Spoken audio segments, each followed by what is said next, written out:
매일 묵상의 집 출애굽기 8장 1절에서 15절. 하나님께서 모세를 통해 바로에게 다시 말씀하십니다. 그러나 바로는 또 하나님의 말씀을 무시합니다. 여호와께서 모세에게 이르시되 너는 바로에게 가서 그에게 이르기를 여호와의 말씀에 내 백성을 보내라. 그들이 나를 섬길 것이니라. 내가 만일 보내기를 거절하면 내가 개구리로 너의 온 땅을 치리라. 개구리가 나일강에서 무수히 생기고 올라와서 내 궁과 내 침실과 내 침상 위와 내 신하의 집과 내 백성과 내 화덕과 내 떡반죽 그릇에 들어갈 것이며 개구리가 너와 내 백성과 내 모든 신하에게 기어오르리라 하셨다 하라. 여호와께서 모세에게 이르시되 아론에게 명령하기를 내 지팡이를 잡고 내 팔을 강들과 운하들과 못 위에 펴서 개구리들이 애굽 땅에 올라오게 하라 할지니라. 아론이 애굽 물들 위에 그의 손을 내밀매 개구리가 올라와서 애굽 땅에 덮이니 요술사들도 자기 요술대로 그와 같이 행하여 개구리가 애굽 땅에 올라오게 하였더라. 바로는 계속 하나님의 말씀을 듣지 않습니다. 나일강의 무서운 재앙을 경험한 바로는 어쩌면 하나님의 말씀을 반신반의 했는지도 모릅니다. 특히 애굽의 요술사들도 그렇게 하는 것을 보면서 바로는 하나님을 조금 센 요술사 정도로 치부했는지 모릅니다. 하나님의 말씀은 요술적인 말씀이 아닙니다.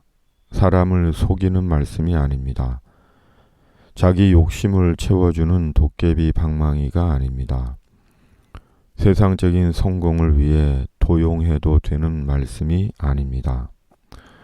하나님의 말씀은 구원의 말씀입니다. 사람을 살리고 공동체를 살리고 세상을 살리는 구원의 말씀, 영원한 천국을 위한 말씀입니다. 모세를 통해 바로에게 하신 하나님의 말씀은 애굽을 망하게 하기 위한 말씀이 아닙니다. 이스라엘을 구원하고 애굽을 살리기 위한 말씀입니다. 그러므로 경청하고 숙고해야 하는 말씀입니다. 오직 내 말을 듣는 자는 평안히 살며 재앙의 두려움이 없이 안전하리라.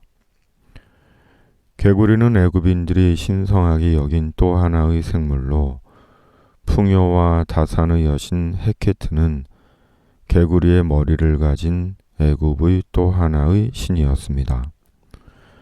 결국 애굽에 내리신 하나님의 재앙은 애굽의 신들에 대한 하나님의 심판이었습니다. 하나님만이 참 신이시며 경배의 대상임을 일깨워 주신 하나님의 행하심이었습니다. 주일입니다. 그리고 우리는 하나님을 예배합니다. 하나님만을 예배합니다. 그리고 주의 말씀을 듣습니다. 코로나19로 교회의 문이 닫힌 지 너무 오래되었습니다. 그래도 그나마 제한적이며 부분적으로 모이고 있습니다. 텅 빈 예배당, 흩어진 성도들, 역사의 현실 앞에서 깊은 고뇌와 반성과 성찰을 해봅니다. 그러나 바로가 숨을 쉴 수 있게 됨을 보았을 때에 그의 마음을 완강하게 하여 그들의 말을 듣지 아니하였으니 여호와께서 말씀하신 것과 같더라. 사람은 참으로 얄팍한 존재입니다. 아쉬울 때는 하나님을 찾지만 숨을 쉴만 하면 다시 하나님은 없습니다. 사람을 이용하고 버리기도 합니다. 그리고 스스로 악을 쌓습니다. 말씀보다 오로지 자기 이익을 따라 결정하고 행동합니다. 그러나 하나님은 중심을 아십니다. 모든 것을 다 보십니다. 그러므로 결코 하나님을 우롱하고 속일 수 없습니다. 코로나19에 대한 팬데믹을 선언한 지 1년 2개월이 지났습니다. 그리고 현재까지 미국 56만 6천여 명, 브라질 36만 8천여 명, 멕시코 21만 1천여 명, 인도 17만 5천여 명, 영국 12만 7천여 명, 이탈리아 11만 6천여 명, 러시아 10만 3천여 명, 프랑스 10만여 명, 그리고 우리나라는 1794명이 코로나19로 사망했습니다. 세계적으로 사망자가 300여만 명이 넘는다고 합니다. 어떤 나라는 매장지가 없어 오래된 무덤을 파내어 재활용하고 있습니다. 역사의 비극과 재앙이 아닐 수 없습니다. 언제 팬데믹 코로나19가 종식될지 누구도 모릅니다. 재앙 앞에 겸손해야 합니다. 그리고 말씀으로 돌아가야 합니다. 하나님을 의지하고 하나님의 구원을 구해야 합니다. 애굽에 내리신 하나님의 재앙은 바로와 상관없는 일이 아닙니다. 바로 한 사람의 완악함 때문에 애굽이 서서히 망해가고 있습니다. 주의 말씀을 경청하고 순종해야 하는 전환의 시대입니다. 주님, 코로나19 시대를 살고 있습니다. 코로나19에 갇힌 지 어느새 1년 2개월이 넘었습니다. 의심하는 마음은 일상이 되었고 미워하는 마음은 폭력이 되었습니다.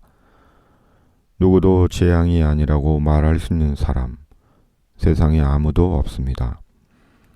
그럼에도 절제되지 않은 탐욕, 중독처럼 멈출 줄을 모릅니다. 주님, 말씀 앞에 겸손하게 하여 주시옵소서. 말씀에서 하나님을 의지하고 하나님의 구원을 목격하게 하여 주시옵소서. 예수님의 이름으로 간절히 기도드립니다. 아멘.